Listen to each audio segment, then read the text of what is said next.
advising clients across the country. Here he is, your host, J. Christopher Boyd. Hello and welcome to another episode of Something More with Chris Boyd. I'm Jeff Perry with Asset Management Resources, and I'm sitting in for Chris this week, who's on a well-deserved day off. And for this segment, I'm very happy to have with us one of our financial planners, in fact, our lead financial planner, Scott Birmingham, joining us from Nashville, Tennessee. Welcome to the show, Scott. Thanks, Jeff. It's always a pleasure to have you on, and there's a variety of things that I want to talk to you about today, but I want to start by posing a question to you that we actually received, and we're going to call it Ask the Advisor. So we're going to give you a question that has been asked to us, and it's a question that I think we get more when the markets are up, or down, and people, are either feeling anxious or euphoric, and Sure. kind of the extremes of it. So let's start with the question, and then we can go off onto tangents and related subjects as we see fit. So, Ask the Advisor says, when my financial advisor provides me with a long-term projection for my financial plan, how often should I review these projections? And I'm going to ask you the second part, but we'll go into it later. The question also says, what happens to my projections if my investments have a really good or really bad year? So let's start with part one of the question. So this person has a financial advisor, and they've done some long-term projections, meaning, well, maybe we'll talk about that. And now they're wondering, I've done these projections, how often should I review these projections? So let's start with how these projections are made. So when a client comes in and meets with you or meets with one of our team members, explain the process of how you create a projection and give someone some confidence or some not confidence, some things to do to improve. How do we start to get to that long-term projection? Sure. So I'll kind of answer the whole question, kind of blended together. So to Sure. put the plan together, we're looking at obviously their investments, their expenses, income, if they're working, if they're not working, possibly Social Security, pensions, things of that nature. What's their comfort level with the market? Expenses are a huge thing, which we're constantly reviewing with folks. What are the goals, whether it's a retirement date or helping out the grandkids or, let's take lots of vacation, retirement, whatever it may be. So all those things are thrown into the plan to make some projections based on how you're invested, based on your comfort level in the market, based on what you're expending. Is that going to last? And those questions that you just outlined are really individualized. Everyone's going to be drastically different in not only their goals, but their expenses, their risk tolerance. It's very unique to that individual or couple, right? Yes, and all those things are subject to change. So if someone comes in for a plan, that plan it's a snapshot of time of where you are in the market, how you feel about the market, what your plans are, but those change. So I'd like to see somebody at least every year. Some people, their plans may be a little bit more complicated if they're working and they have stock options and there's a lot of moving parts. Maybe they come in a little sooner, but at least annually, because you may come in and you want to change your retirement date. I want to retire a little sooner, or I got to help out my kids with a mortgage, or charities become important to me. How does that factor in my plan? So just those goals portion could be important. I think that's real true. You're going through the list of things that happen, and as somebody's, you about to mention marriage or the other side of it. Sadly, if someone loses a spouse or a divorce or all these things that happen in life that we don't think that are going to happen to us in any given years. I mean, some of them we planned for, but many unexpected things happen. And like most of us, if something happens traumatically or on purpose, our first thought might not be I need to call my financial advisor and see how this impacts my plan. But it's prudent when the dust settles, or when you're, at least annually, as you say, Yeah. to go over those things, because they certainly impact the plan. And so I know we have a lot of clients who are very engaged. They attend our webinars, they go to our events, our client events, and they read everything we write, which is great. So they stay informed, and they're probably asking for that annual or even more frequently in some cases review. But I imagine that you have clients and have over your career had clients who they have their plan, they're comfortable with their plan, they hire us to manage their portfolio so they don't have to be engaged. They're super engaged with something else. Maybe it's a career, maybe it's family, maybe it's traveling around the world, who knows what it is. But some clients are tough to get in to do these annuals, right? No, it's true. Some have to be hounded, but that's fine. But I mean, things change every year, and we'd like to optimize your plan. I mean, some may not seem as important to you, but your employer may have just offered a health savings account. Hey, talk to us about that. That's a great tool, or a Roth 401k or something like that. We want to help you optimize your plan as much as possible. You may be like, it's not as important, but these are things to discuss. It's a quick discussion, but these are factors. And then obviously, as you're saying, whether the market's up, market's down, people want to review their risk. Is it still the same? Are they still feel as comfortable with their current portfolio allocation? So that's always a discussion every year. Let's take a brief step back and go to the origins of this plan. So you did a good job at outlining the many things, and it's endless, and it's very individual about those things that we have to look at and consider for making a financial plan, drafting a financial plan, and making it accurate. I want to talk about a couple of them specifically, and then I want to talk about how that ends when we give them an actual grade. But one of the things that I've seen when I've been working with you and Chris Boyd and other members of the team in developing financial plans for clients is you mentioned expenses. So that's when we're asking them to estimate their annual expenses for their current living conditions or their living conditions, how they want to be, if they're thinking about moving or buying a second home, but trying to get a handle on their cash flow, not their capital needs. We'll talk about that later, but their cash flow to live the lifestyle they want to live in their situation that they expect to be in. For those individuals who have never done that, maybe they've never had a budget, maybe they never needed to, but side note, they should anyway, but maybe they never had a budget or they never had a real need to put these numbers down on paper or an Excel spreadsheet or Quicken, whatever. I'm surprised at how many people underestimate the cost that they have, their cash flow needs for a year.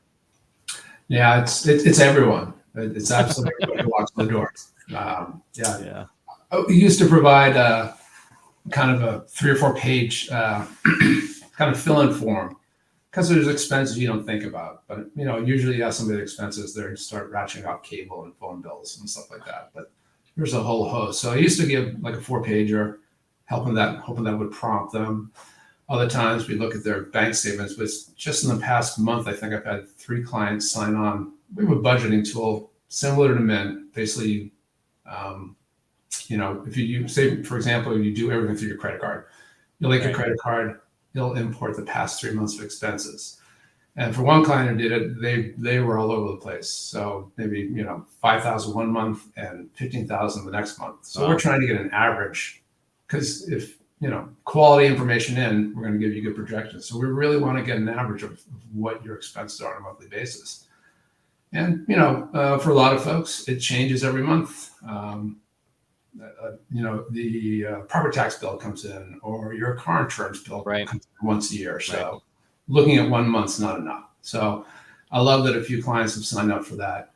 And we're trying to get a more accurate picture to make projections for retirement because it is just the driver for retirement.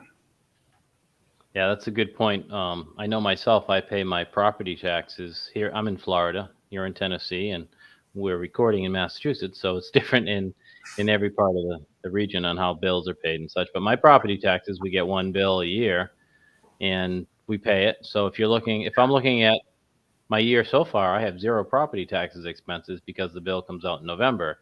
So you really do have to get a whole 12 months of You your do. cash flow needs. And everyone is different on the things that they tend to underestimate, if they're not tracking. If they're tracking, which they should be. Side note for me, I'm kind of it's kind of my thing. But I think everyone should have a budget, even if you are wealthy.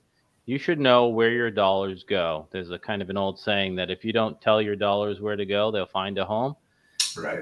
It may not be where you want them. And I think it's information. It's like any business. You want to have it's a home business. You want to know where your dollars go so you can ensure that they're going to the priorities that you care about most. And, for me, we do all this. And I am constantly surprised, and we're kind of intentional about this part. I said kind of, about how much money and how easy it is to spend money on food today. And we know Oh, groceries have gone up, but those trips to, going out to eat or getting something on the way home, those dollars add up really quick, and you don't even really feel it because they come in small chunks.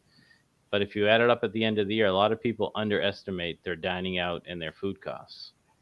the prices came up so quickly during COVID. I for like a year and a half, every time I go out and get a cheeseburger, I was just annoyed. And that's how much a cheeseburger is now. I It's know. just it's the prices.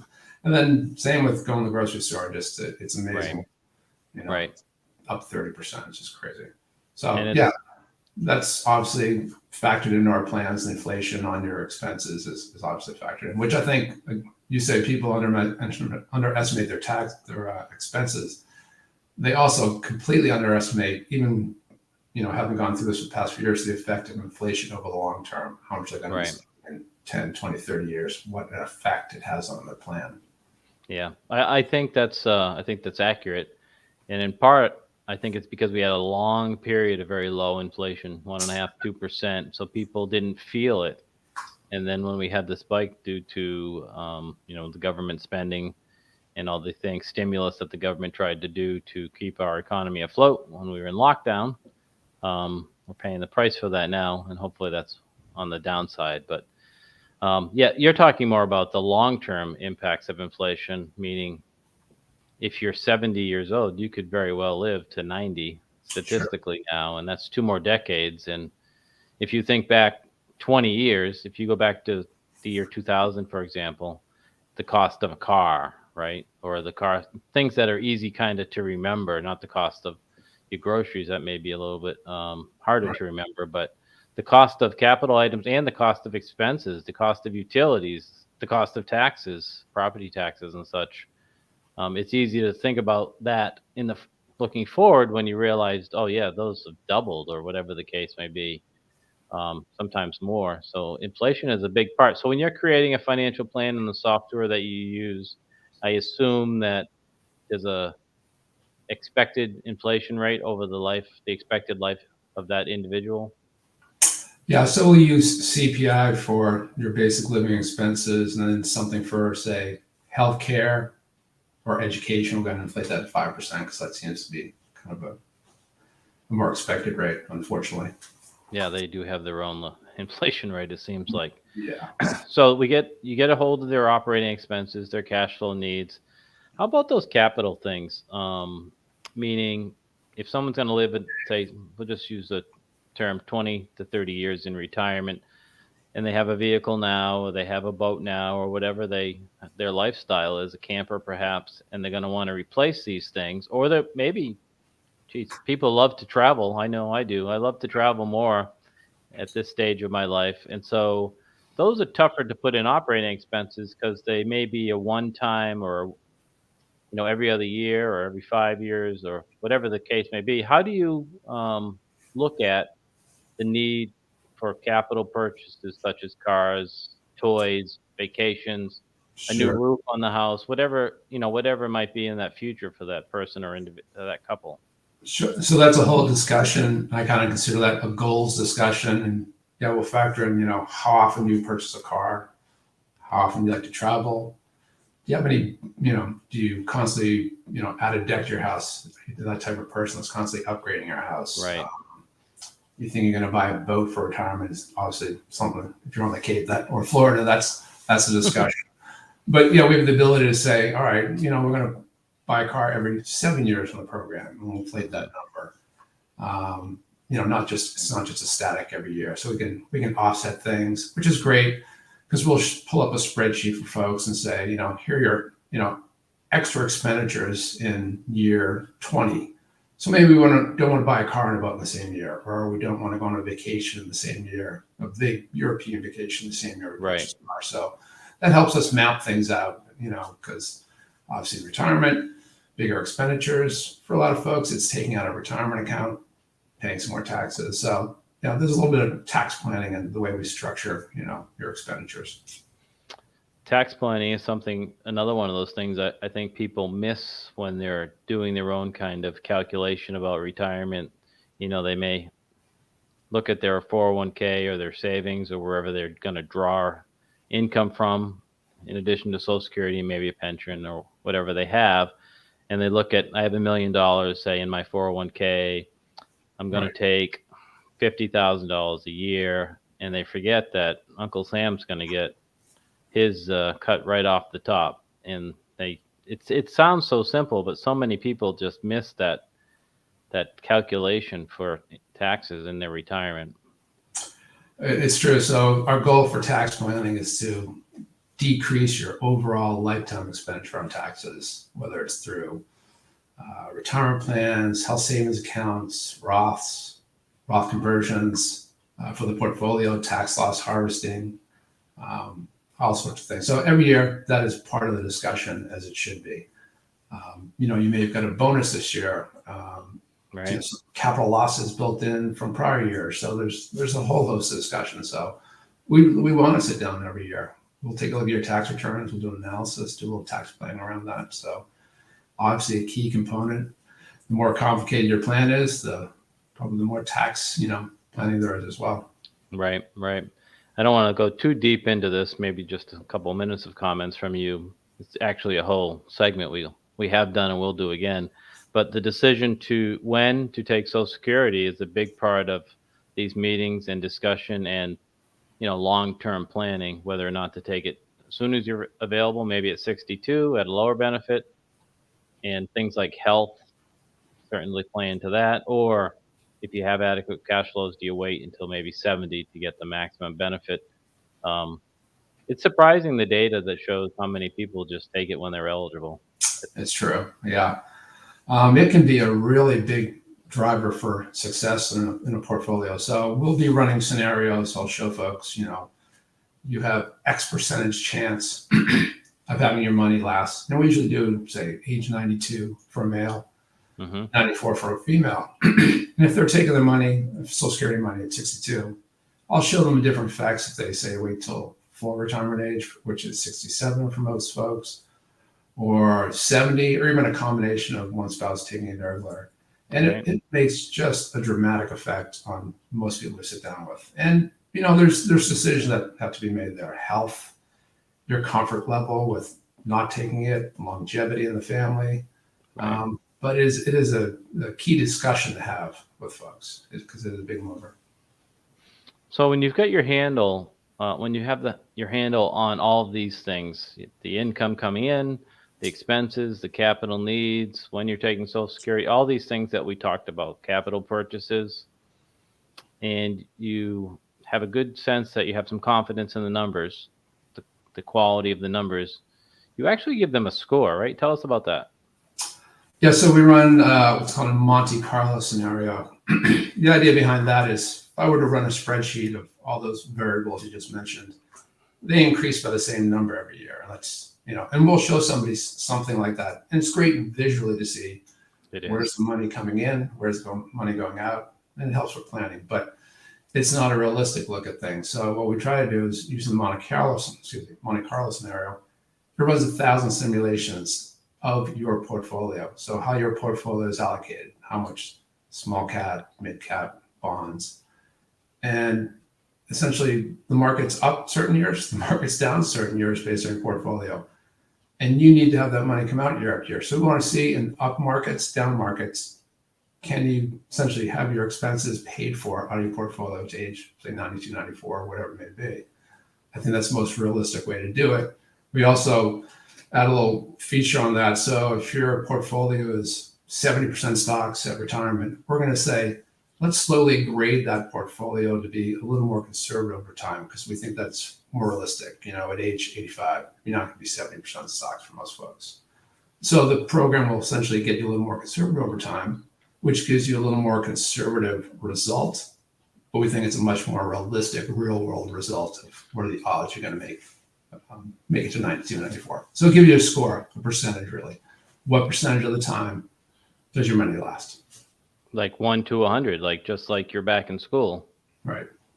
And it can be a great thing. People, a lot of anxiety, a lot of concern about retirement assets and living the life you want to live for the entire time you have left here on Earth.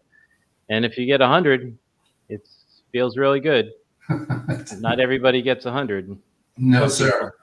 Some people receive those failing grades, which gives them, depending on their age, certainly, and their ability to have income, etc., earn income, extra income, delay, take Social Security, and so forth, it may give somebody the time to make some adjustments in their current situation to increase that score at a later time. Yeah, there's a lot of levers to pull if you have time, things you mentioned that can dramatically make a difference. I mean, just small adjustments in expenses when you project it over 30, 25 years is huge, and it moves the needle quite a bit. So there's a lot of things to look at. So, Scott, we only have a few more minutes left in this segment. I do want you to just maybe list or highlight some of the unexpected things that can greatly impact a plan. So you have this plan, you spent some time, you want to see the client at least once a year to go over it. But what are some of those things that maybe people know about, but they're hesitant to plan for, or they should be thinking about? Well, one thing that kind of jumps out we didn't talk about, obviously we're going to go over your portfolio.